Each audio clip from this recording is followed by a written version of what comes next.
మీకు ఎన్ని అవసరాలు ఉన్నా మీరేం చింతించకండి, మీరేం కంగారు పడకండి, మీరేం కలవరపడద్దు. ఎందుకంటే క్రీస్తు యేసు యొక్క మహిమైశ్వర్యములో మీ ప్రతి అవసరం తీర్చబడును గాక.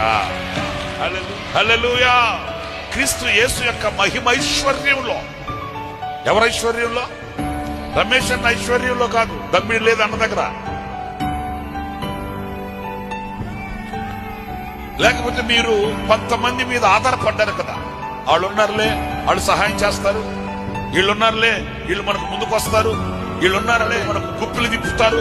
ఎవరిని మీరు ఆధారం చేసుకున్నా, ఎవరి మీద మీరు ఆధారపడినా, ఎవని హస్తం నీకు సహాయం చేయదు, ఎవని వలన నీకు మేలు కలగదు, ఎవని వలన నీ అవసరం, నీ అక్కర తీర్చబడదు. కానీ క్రీస్తు యేసు యొక్క మహిమైశ్వర్యం, ఆయన ఐశ్వర్యం ఎలాంటిది అనంటే శోధింప శక్యము కానీ క్రీస్తు ఐశ్వర్యం. హల్లెలూయా.